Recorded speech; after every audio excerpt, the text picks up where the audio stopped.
ambientarnos y mantener el peso del contenido de estas palabras. Dice David: ten piedad de mí, oh Dios, conforme a tu misericordia, conforme a lo inmenso de tu compasión, borra mis transgresiones. Lávame por completo de mi maldad y límpiame de mi pecado, porque yo reconozco mis transgresiones y mi pecado está siempre delante de mí. Contra ti solo he pecado y he hecho lo malo delante de tus ojos, de manera que eres justo cuando hablas y sin reproche cuando juzgas. ¿Cuándo fue la última vez que tú pediste perdón a Dios por tus pecados de una manera sentida? ¿Puedes recordar el momento?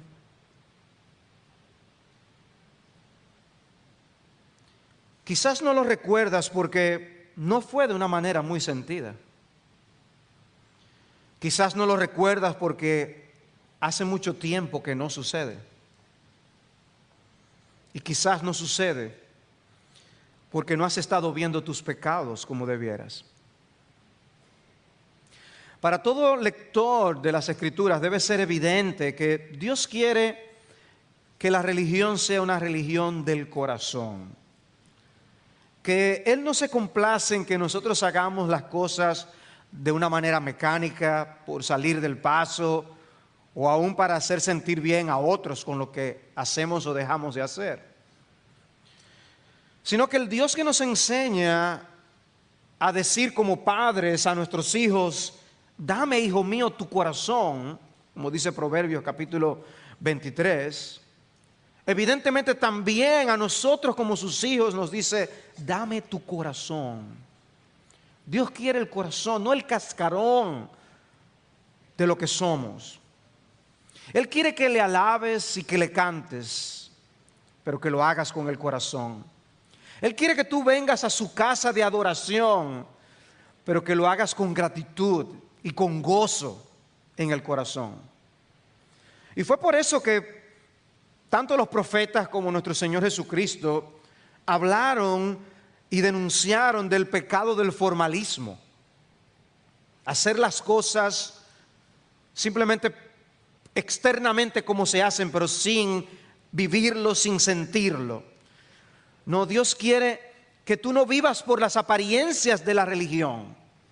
Dios quiere que tú le des tu corazón. Dice Isaías 58 en el versículo 4, el profeta denuncia y dice: aquí ayunáis. Esto es bueno, ayunan, pero ayunáis para contiendas y riñas y para herir con un puño malvados. No ayunéis como hoy para que se oiga en lo alto vuestra voz. Oh, mira qué bien oran. ¿Es el ayuno que yo escogí para que un día se humille el hombre? ¿Es acaso para que incline su cabeza como un junco y para que se acueste en silicio y ceniza? ¿Llamaréis a esto ayuno y día acepto al Señor? ¿No es este el ayuno que yo escogí? Desatar las ligaduras de impiedad, soltar las coyundas del yugo, dejar ir libres a los oprimidos y romper todo yugo. ¿No es que partas tu pan con el hambriento y recibas en casa a los pobres sin hogar, para que cuando veas al desnudo lo cubras y no te escondas de tu semejante? Dices, el ayuno que yo quiero no es simplemente que tú hagas lo que se hace en un ayuno. Dios quiere un ayuno de corazón. En el Sermón del Monte Jesús también va en contra de la religión meramente externalista. Y Él dice en Mateo 6:1: cuidad de no practicar vuestra justicia delante de los hombres para ser vistos de ellos.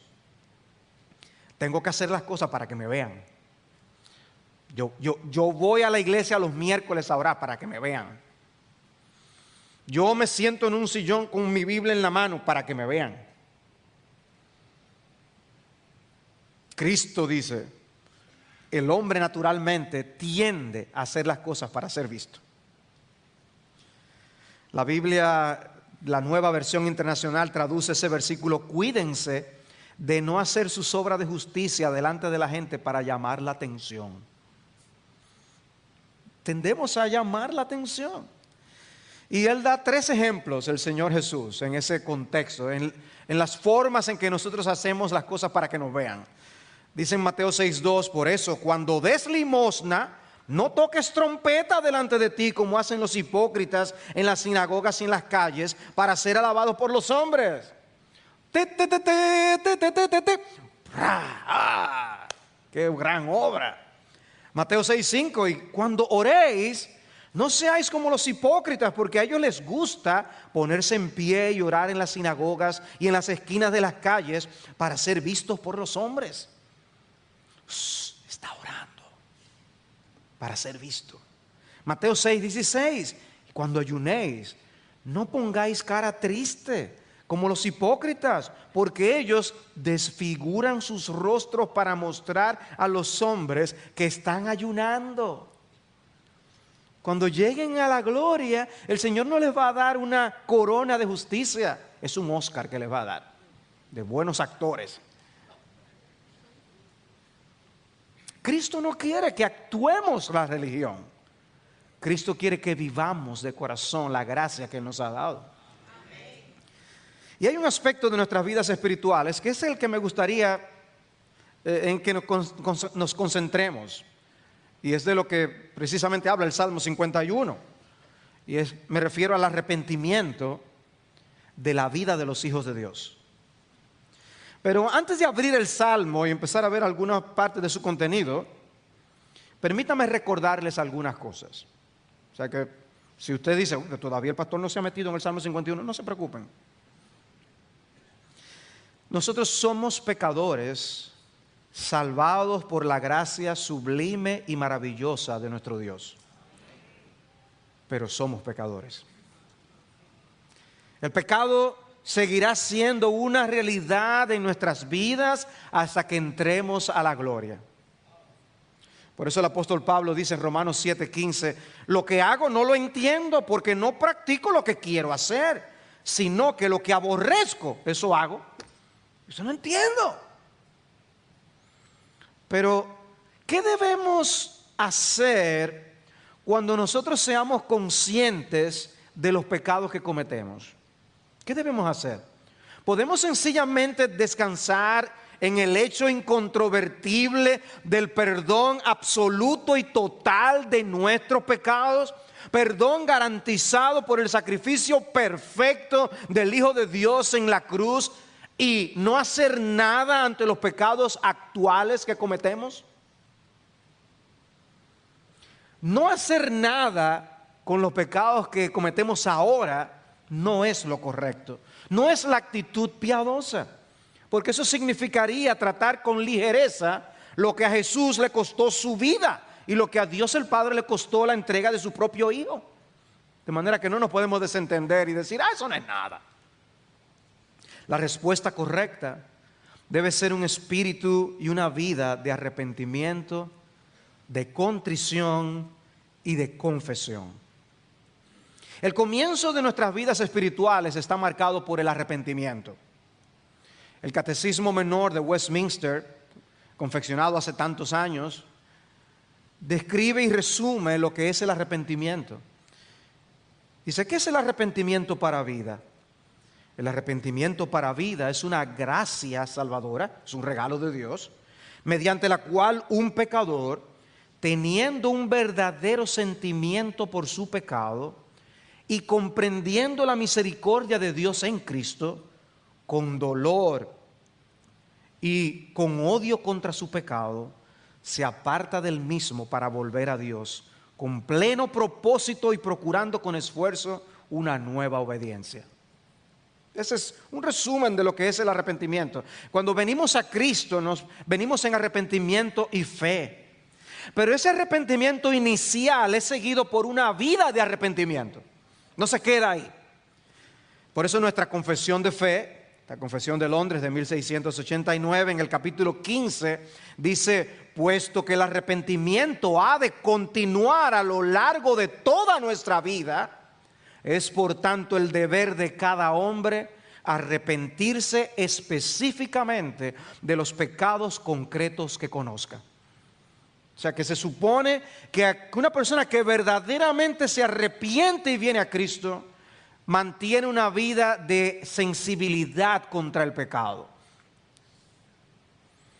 Hay cosas que debemos hacer con cierta frecuencia, aunque no necesariamente de forma continua. Nos congregamos frecuentemente, venimos aquí una vez a la semana, 2 veces a la semana, pero no lo hacemos diariamente. Participamos del sacramento de la cena del Señor con frecuencia, pero no continuamente. El arrepentimiento, sin embargo, debe ser algo que practiquemos continuamente. ¿Y saben por qué? Porque pecamos continuamente. La pregunta es si realmente estamos siendo consecuentes o consistentemente penitentes a la luz de los pecados de omisión y de comisión que nosotros hacemos de continuo. Porque Jesús nos enseñó a orar diciendo: perdónanos nuestros pecados, porque también nosotros perdonamos a todos los que nos deben, y no nos metas en tentación. Pero Cristo nos enseñó a orar, a pedir perdón. Alguno podría decir que esa enseñanza fue antes de Jesús morir e ir a la cruz, pero que ya una vez Cristo muere en la cruz y hace expiación por todos los pecados, ya todos están perdonados. ¿Debo yo seguir pidiendo perdón por mis pecados? Bueno, permítanme entonces citarles al apóstol Juan. En 1 de Juan capítulo 1 versículo 8 en adelante. Él dice: si decimos que no tenemos pecado, nos engañamos a nosotros mismos y la verdad no está en nosotros. Si confesamos nuestros pecados, Él es fiel y justo para perdonarnos los pecados y para limpiarnos de toda maldad. Si decimos que no hemos pecado, le hacemos a Él mentiroso y su palabra no está en nosotros. Hijitos míos, os escribo estas cosas para que no pequéis. Y si alguno peca, abogado tenemos para con el Padre, a Jesucristo el justo. Él mismo es la propiciación por nuestros pecados. Pero ven, Juan, escribiendo muchos años después de la expiación obrada por Jesús en la cruz del Calvario, sigue hablando de la confesión de los pecados. Sigue hablando de que es necesario que nosotros nos hagamos conscientes de nuestras faltas y que pidamos perdón al Dios de los cielos. De manera que ante la realidad de los pecados actuales, el creyente saludable practicará una vida de contrición por ellos y de confesión de ellos ante el Dios de misericordias. Pero, ¿cómo? ¿Cómo debemos confesar nuestros pecados a Dios? Bueno, hablábamos de la religión del corazón. Esa confesión debe ser sincera. Esa confesión debe ser del corazón, debe brotar del interior, debe ser la expresión de una realidad, de un sentimiento que está en nosotros, no simplemente por cumplir un ritual. Y es ahí donde entra el Salmo 51. ¿Cómo habla? ¿Cómo se expresa una persona que realmente está arrepentida? Porque el Señor nos quiso dejar como un legado, un salmo que fue una oración privada del rey David. Y sin embargo nosotros la tenemos para aprender acerca del arrepentimiento. Es como que Dios tome una oración privada tuya y luego la haga pública para que todo el mundo sepa lo que tú oraste. Y eso es lo que tenemos en el Salmo 51. Observa que no nos interesa ver simplemente cómo actúa externamente un corazón arrepentido. Nos interesa ver lo que pasa en el corazón. Y yo quiero ver 3 cosas. No necesariamente le voy a dedicar el mismo espacio de tiempo. No se asusten. Pero quiero ver 3 cosas, o señalar 3 cosas, enfatizar 3 cosas. El vocabulario que usa un corazón arrepentido. La confesión que realiza un corazón arrepentido. Y las súplicas que hace un corazón arrepentido. Estas 3 cosas en el Salmo. El vocabulario que usa en primer lugar. ¿Qué vocabulario usó David para hablar aquí en este salmo? Y lo que me gustaría hacer bajo este encabezado del vocabulario de un corazón arrepentido es llamar la atención a ciertas palabras que el salmista usa para hablar de su experiencia. Él quiere ser entendido y él escribe con un vocabulario para ser comprendido. Él no quiere ser malinterpretado.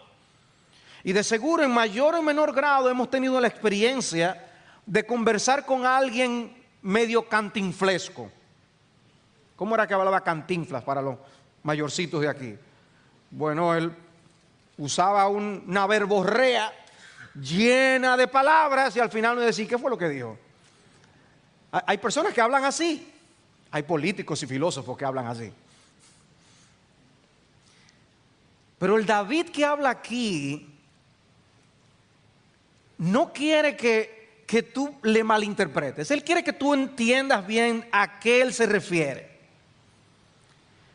Es evidente que el David que habla aquí no es el mismo que el David que habló con Natán en aquel momento cuando fue confrontado por el profeta.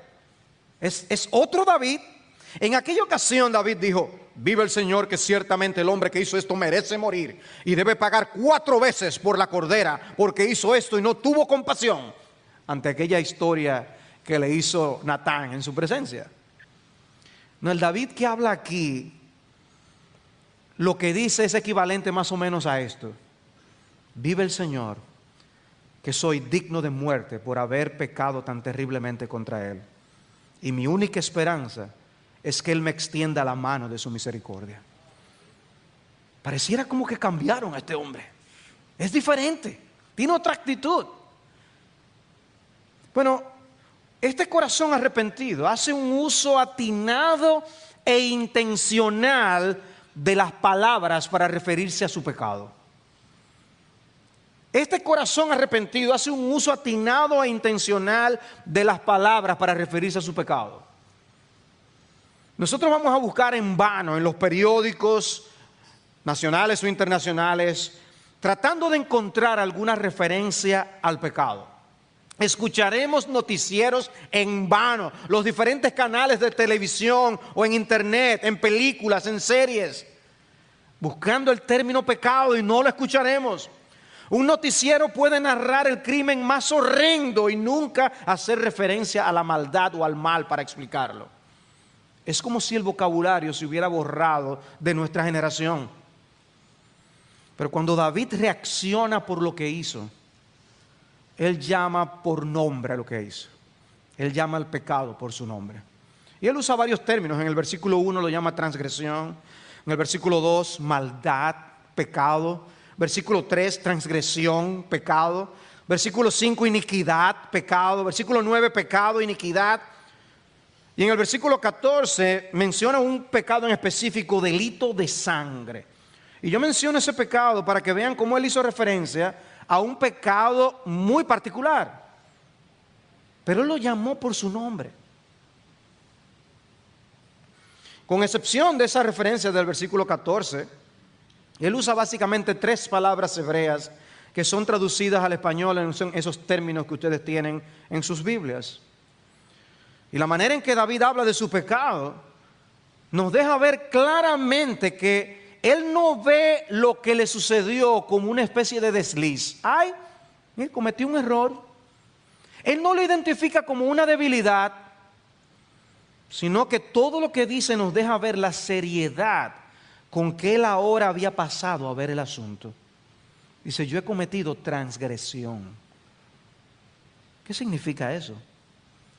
Dice un diccionario teológico del Antiguo Testamento que la idea fundamental de esa palabra es un rompimiento en unas relaciones. Enfatiza la idea de rebelión, de revuelta. David estaba reconociendo que había traspasado los límites trazados por Dios, quebrantó la ley de Dios en diversos puntos. Y cuando estudiamos la palabra de Dios, los profetas de manera particular hablaban y usaban esa palabra transgresión de una manera muy interesante. Por ejemplo, en Isaías 1:28 dice, pero los transgresores y los pecadores serán aplastados a una, y los que abandonan al Señor perecerán. Es un menosprecio del Señor mismo, no tomar en cuenta a Dios para hacer lo que yo quiero hacer. En Ezequiel 2:3 dice: hijo de hombre, yo te envío a los hijos de Israel, a una nación de rebeldes que se ha rebelado contra mí. Es un pecado de rebelión. ¿Qué dice Dios? Yo voy a hacer lo contrario. Esa denominación para referirse al pecado habla de ese aire de autonomía que controla a los hombres. Observen que nosotros vivimos en días en donde hay orgullo por la perversión. El día del orgullo de la perversión. Se enorgullece el pecador en aquello que Dios abomina. Esa es la rebeldía de la que está hablando. Hermanos, el único verdaderamente independiente, soberano y autónomo es Dios, porque nadie más está por encima suyo. Pero el hombre intenta violar esto, el hombre intenta irse por encima de Dios. Cuando Julio César tuvo problemas con el Senado romano, a él le dijeron: no pases el río Rubicón, porque si de ahí pasas va a haber problemas. Y se mantuvo por un tiempo así. ¿Y cómo vieron cuando él cruzó el río? Como una declaración de guerra. Bueno, Dios ve como una declaración de guerra que nosotros, sabiendo lo que Dios ha dicho que no hagamos, lo hacemos. Es una declaración de guerra. Y es la falta de reconocimiento de esa realidad la que motiva e impulsa a los hombres a pecar. El hecho de que Dios es soberano. Pensamos que tenemos la libertad, el derecho de hacer lo que queramos, cuando queramos. Dice Isaías 59:12: se han multiplicado nuestras transgresiones delante de ti, y nuestros pecados testifican contra nosotros. Porque nuestras transgresiones están con nosotros y conocemos nuestras iniquidades. Transgredir y negar al Señor, apartarse de nuestro Dios, hablar de opresión y rebelión, concebir y proferir en el corazón palabras mentirosas. Fíjense cómo habla aún de cosas que pasaron en el interior del hombre. Concebir palabras, aún pensarlas indebidamente delante de Dios, Dios lo ve como una transgresión y una rebelión. Ese pecado expresa amor por ser independientes de Dios. Hay un comentarista que lo describió con estas palabras, me encontré muy interesante. Él decía: las personas que están resueltas a hacer algo malo tienen dos opciones básicas: o redefinen el mal como bueno, o pecan con atrevimiento. Esa es la transgresión. Por eso el hombre intenta cambiarle el nombre al pecado para que no sea pecado. Le ponen otro nombre muy bonito. O sencillamente deciden hacerlo. A mí no me importa que Dios lo diga. Eso es transgresión. Pero David también lo llama pecado. Esa es otra palabra en el hebreo original. Y el matiz de esa palabra es errar al blanco. Tener un tiro al blanco y lanzar la flecha y no poder llegar al blanco. Es lo que habla el Salmo 25 cuando dice: no te acuerdes de los pecados de mi juventud. Y luego el mismo Salmo dice: ni de mis transgresiones. Usa las dos palabras que hemos mencionado. La palabra pecado: perdona, Señor, cuando me he quedado corto, y perdona cuando me he ido más allá. Perdóname, Señor, acuérdate de mí conforme a tu misericordia. Y hay diversidad de términos para expresar diferentes connotaciones del pecado que mora en nosotros. Y luego menciona la palabra iniquidad, maldad, que traduce una palabra en el hebreo, que destaca un carácter ofensivo de algo, algo que ofende, algo que Dios abomina. No importa que sea cometido de manera intencional o no, Dios abomina ese pecado.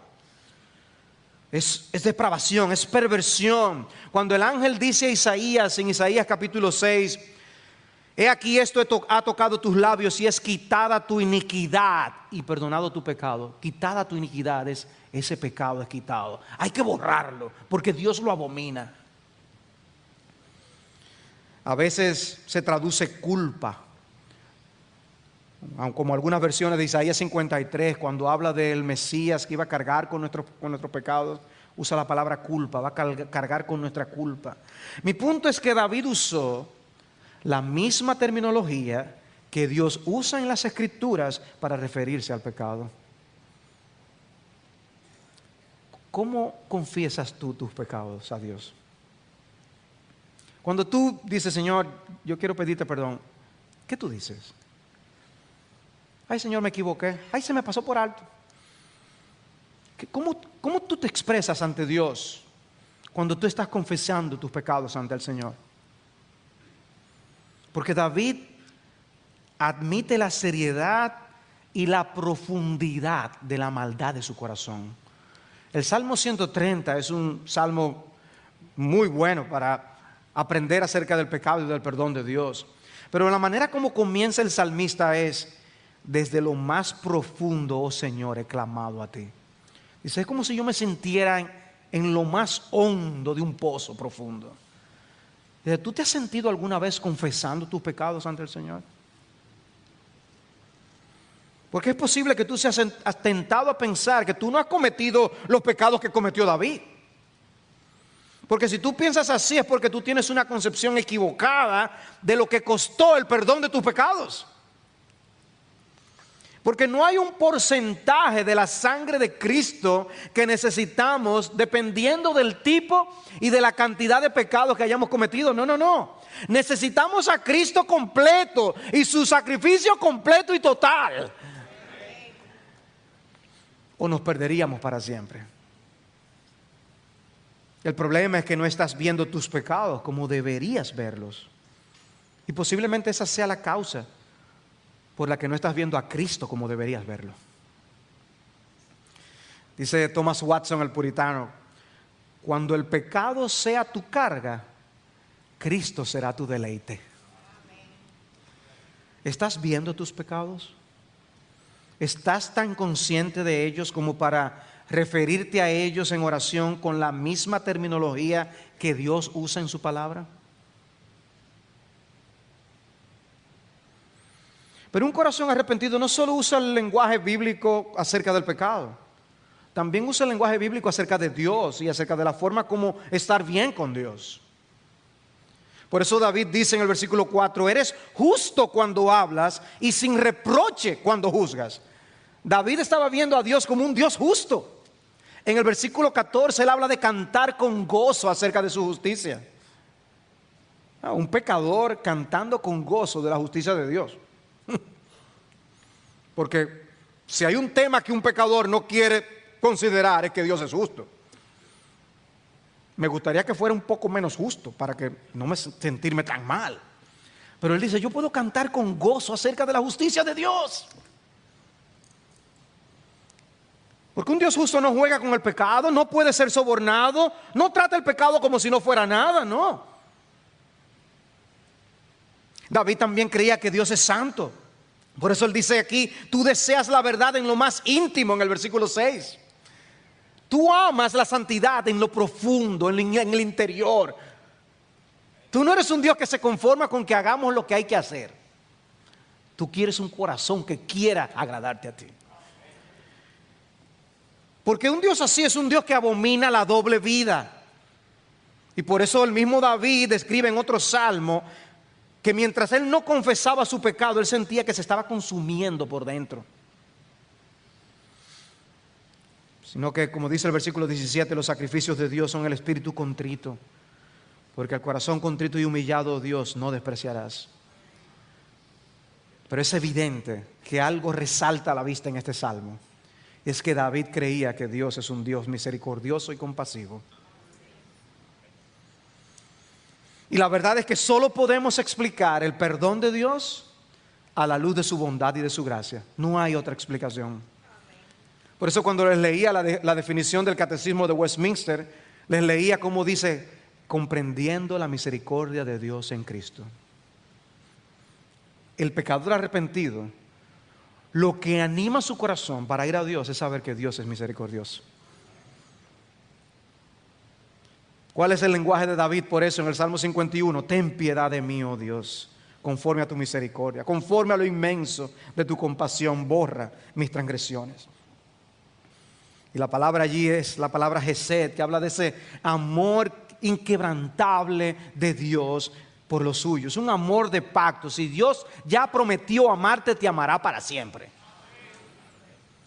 Y Él mismo anunció su bondad en Éxodo 34 a Moisés cuando dice: el Señor, Dios compasivo y clemente, lento para la ira y abundante en misericordia y verdad, el que guarda misericordia a millares, el que perdona la iniquidad, la transgresión y el pecado. Dice que cuando Moisés vio a Dios mismo describirse de esta manera, dice el texto, y Moisés se apresuró a inclinarse a tierra y adoró. Amén. Y dice: sí, ahora, Señor, he hallado gracia ante tus ojos. Ve en medio de nosotros, aunque el pueblo sea de dura cerviz, cabeza dura. Perdona nuestra iniquidad y nuestro pecado, y tómanos por posesión tuya. La esperanza de Moisés estaba en el hecho de que Dios es misericordioso. Y David por igual. Entonces, este es el vocabulario que usa un corazón arrepentido. Pero este no es solamente el vocabulario del corazón arrepentido. Ahora vemos cómo él confiesa el pecado. Veamos la confesión de un corazón arrepentido, que es lo que nos dicen los versículos 3 y 4. Observen el lenguaje. Porque yo reconozco mis transgresiones, y mi pecado está siempre delante de mí. Contra ti solo, él dice: he pecado y he hecho lo malo delante de tus ojos. Es un lenguaje de admisión, abiertamente admitiendo su pecado. Lo que pasa es, no, él admitió su pecado. Con un corazón arrepentido, David no solo utiliza las palabras correctas para hablar del pecado, él habla de su pecado. Él confiesa su pecado. ¿Cuál era una de los mejores atenuantes cuando nosotros estábamos en la escuela y pasaba algo en el curso? Bueno, es que todos estábamos involucrados. Y todo por la multitud uno se protege ahí. Lo hicimos todos. No nos van a votar a todos. Es muy fácil nosotros confesar algo general. Lo difícil es decir: ese es mi pecado, yo lo hice.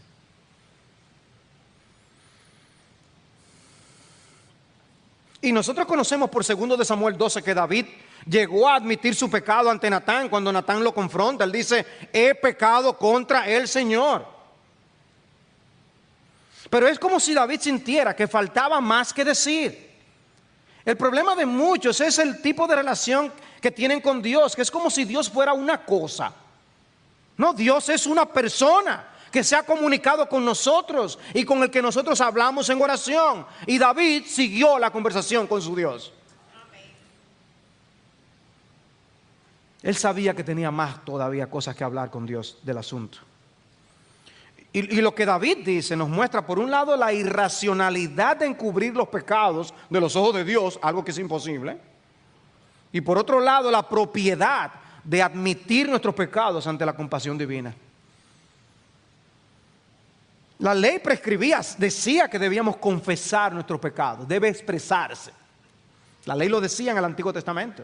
De hecho, Proverbios 28:13 dice: el que encubre sus pecados no prosperará, mas el que los confiesa y los abandona hallará misericordia.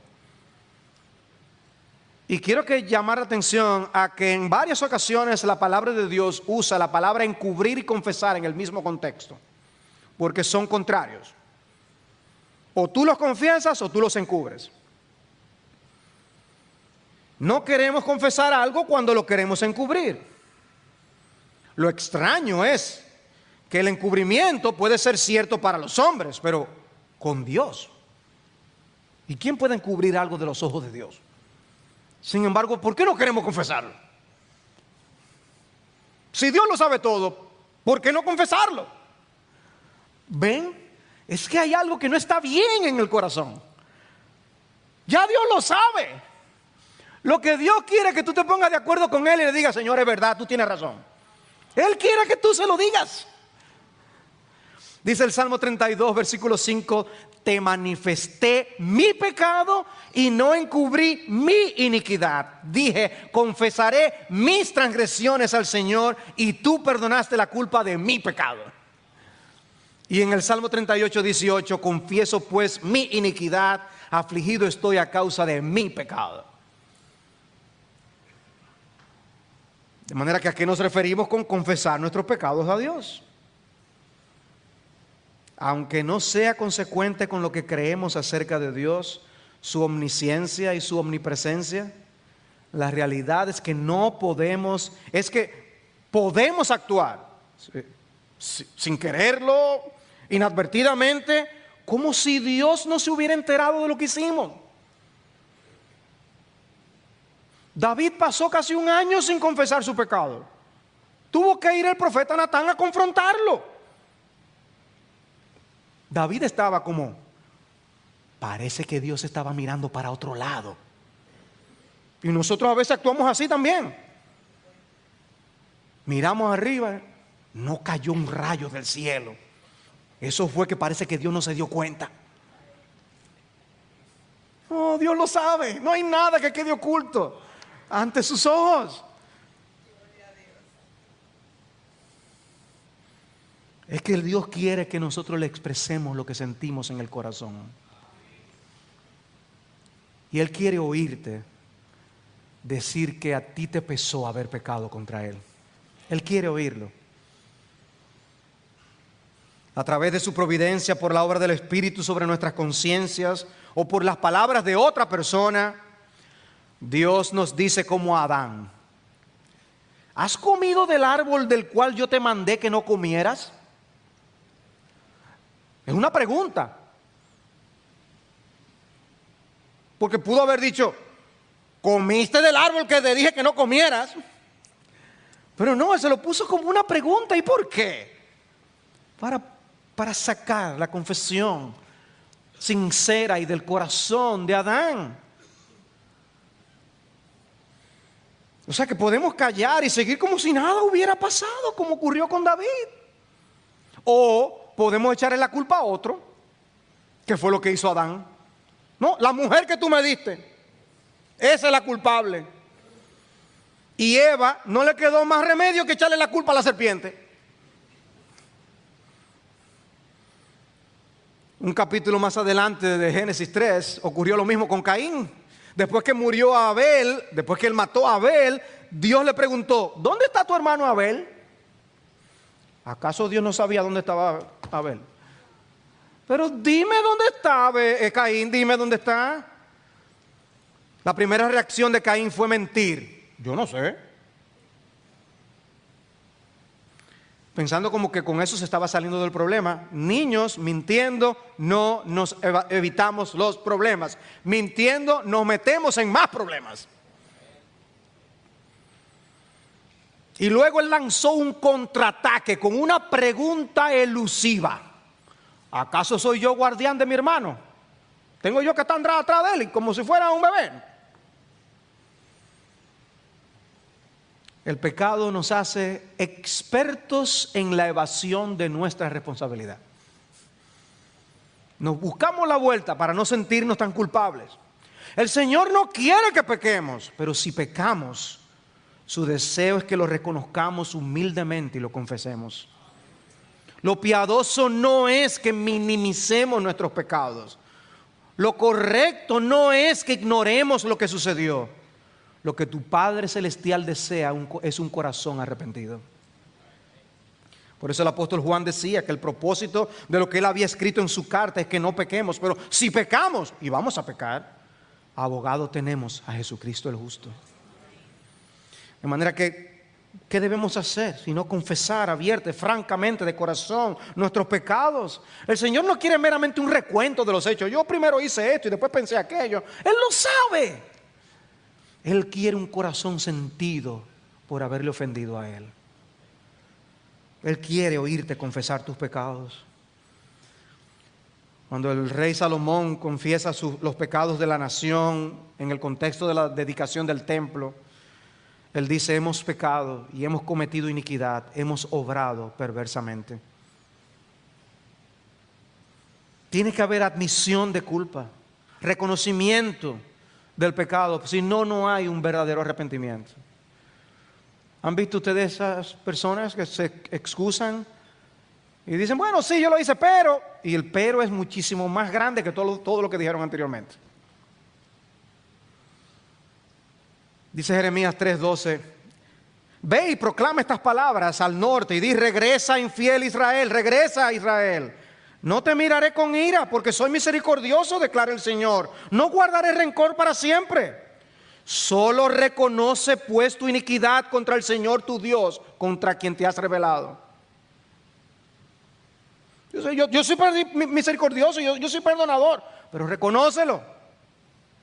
Reconoce tu pecado. Admitir nuestros pecados es fundamental para que se produzcan los cambios en el alma. Debemos reconocer y admitir nuestros pecados. Debemos decirle al Señor, Señor, tú tienes la razón. Yo he tenido problemas con eso. Yo ayer hice esto. Yo dije eso. Yo pensé eso, Señor. Yo he tenido tal actitud. Yo he dejado de hacer lo que debía hacer. Hermanos, pidamos a Dios que nos haga más sensibles a nuestros pecados. Y entonces podremos cambiar. Porque el que no admite no cambia. Y David fue hecho sensible a sus pecados de una manera que no había estado en mucho tiempo.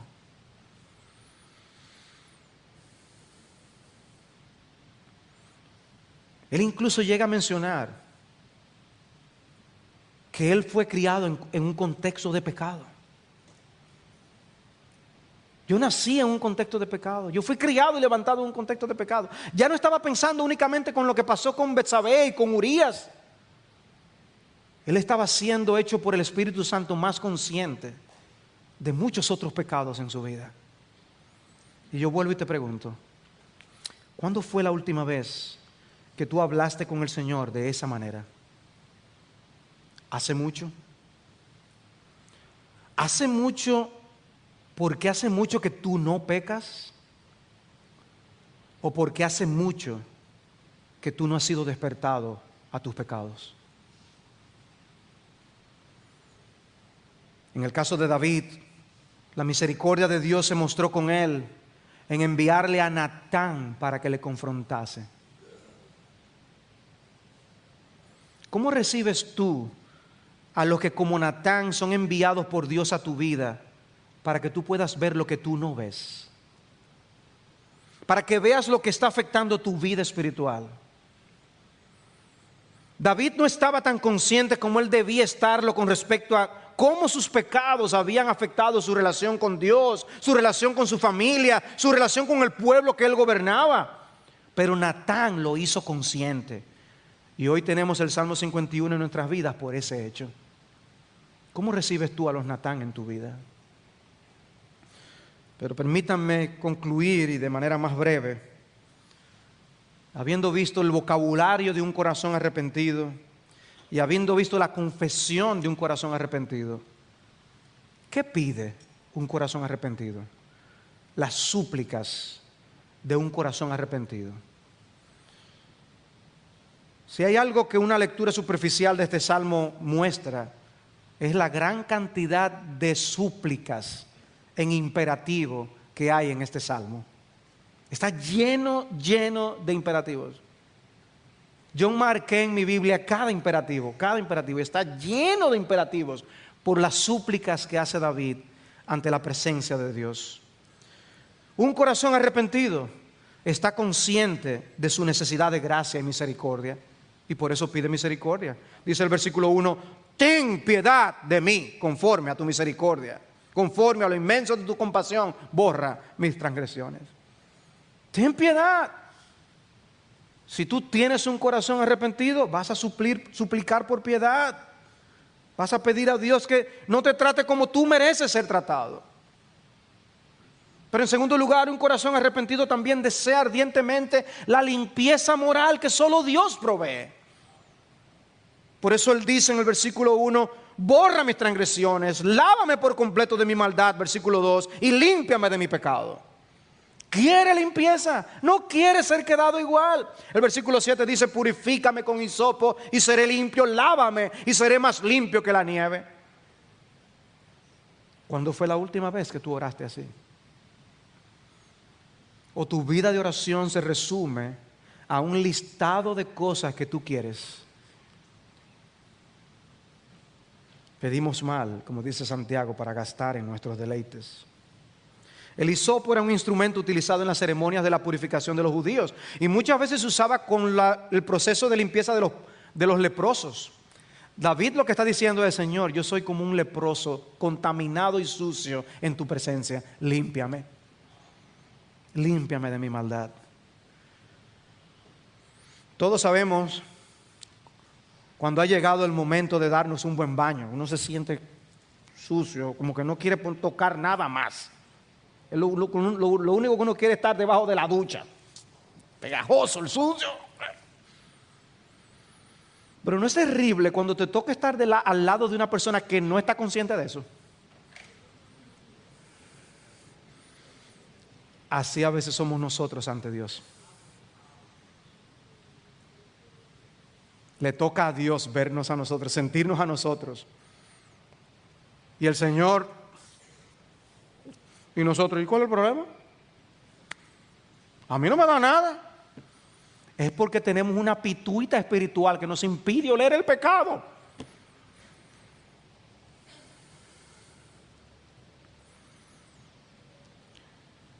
Dios quiere que nos acerquemos a Él, pero Dios quiere que nos acerquemos de cierta forma. Dice Hebreos 10:22, acerquémonos con corazón sincero, en plena certidumbre de fe, teniendo nuestro corazón purificado de mala conciencia y nuestro cuerpo lavado con agua pura. Tercer lugar, un corazón arrepentido mira con expectación la renovación espiritual que obra el Espíritu de Dios. Un corazón arrepentido mira con expectación la renovación espiritual que obra el Espíritu de Dios. Dice en el versículo 10, crea en mí, oh Dios, un corazón limpio y renueva un espíritu recto dentro de mí. No me eches de tu presencia, restitúyeme el gozo de tu salvación. La palabra que David usa en el versículo 10 es la palabra bará. Para aquellos que son estudiosos del Antiguo Testamento recordarán que esa es la palabra que usa Génesis 1:1 para hablar de la creación. En el principio creó Dios los cielos y la tierra, la misma palabra. David está diciendo: Señor, solo tú tienes poder para crear. Solo tú tienes poder para renovar mi corazón. Y por eso yo oro a ti, Señor, porque tú eres el único que puede resolver este problema. ¿Has ido tú a Dios de esa forma, sabiendo que Él es el único que puede volverte a ti hacia su corazón? Porque el pecado ha hecho separación entre nosotros y Él. Tanto que pides, como dice David: no me eches de tu presencia, Señor, no me eches de tu presencia. No quites de mí tu Santo Espíritu. Y podemos traer el lenguaje de Pablo en Efesios capítulo 4, de no contristar el Espíritu Santo. Señor, yo quiero seguir sintiendo el poder santificador de tu Espíritu en mi vida. No lo eches de mí.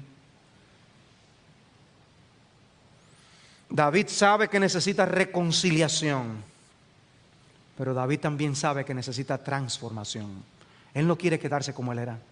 Él quiere cambiar. Crea en mí un corazón limpio. Renuévame, Señor. Cámbiame, transfórmame. Ayúdame a tener nuevos patrones de vida. No quiero seguir con las mismas cosas. Ayúdame a romper con cadenas que me tienen atrapado. Señor, ayúdame a cambiar mi forma de vivir, mi forma de hablar, mis actitudes hacia la vida. Ayúdame a mostrar mi gozo en ti. Ayúdame a cambiar esos patrones de vida que no te honran a ti, Señor. Transfórmame. Solo tú puedes hacerlo. ¿Cuándo fue la última vez que oraste así al Señor?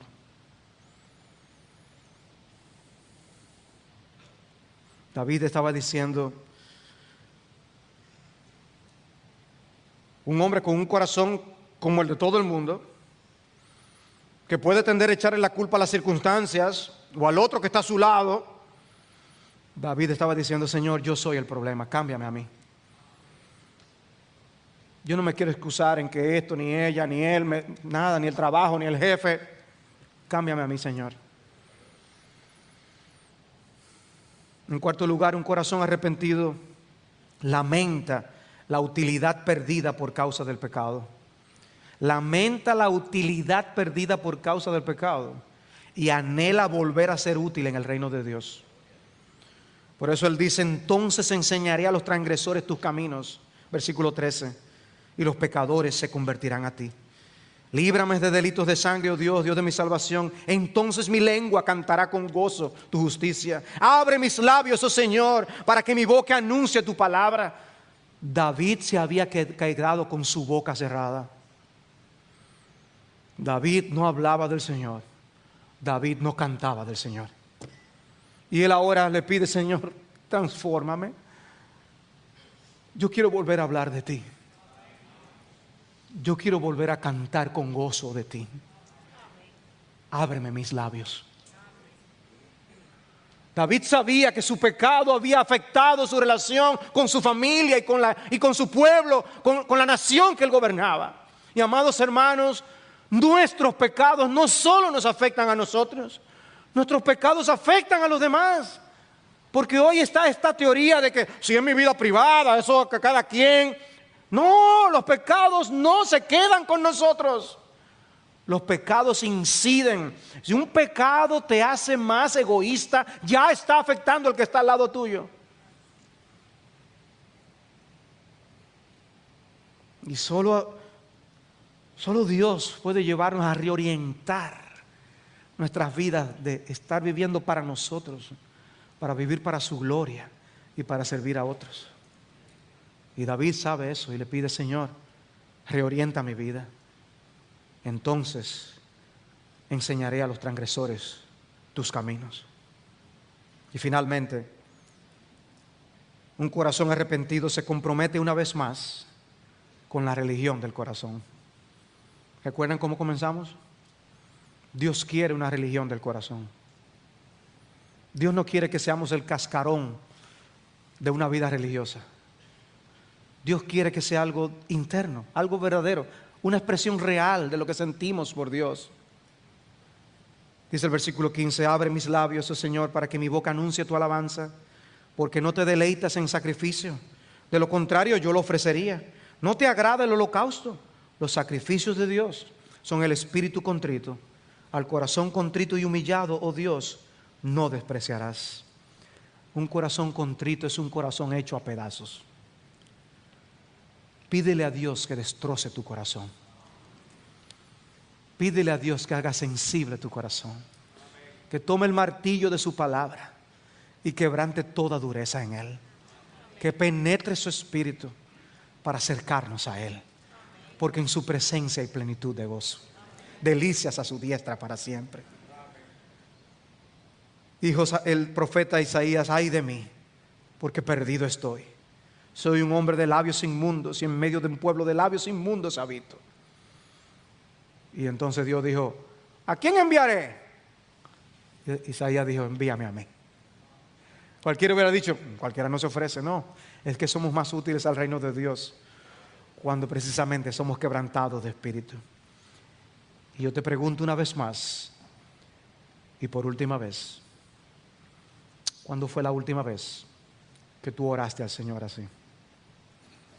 ¿Cuándo fue la última vez que, sensible por tu pecado, expresaste la realidad de entender con profundidad lo que verdaderamente hay en tu corazón y lo que te ha llevado a hacer, a dejar de hacer, a pensar, a decir, a asumir actitudes como la que tú has asumido?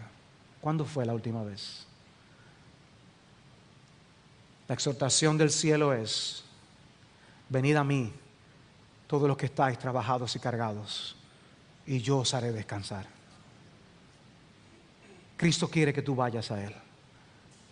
Él identifica su trono como un trono de gracia. La gracia que tú y yo necesitamos, exactamente la que necesitamos. Y Él nos invita que precisamente cuando más conscientes de nuestras faltas estemos, con mayor prontitud vayamos a su presencia a confesar nuestros pecados. Y Él nos restaura Y Él nos levanta y Él nos utiliza para su gloria. Porque Él se opone a los soberbios y orgullosos, pero habita con aquellos que son contritos de espíritu y que tiemblan ante su palabra. El Señor imparta gracia abundantemente hoy aquí y nos acerque a todos a Él.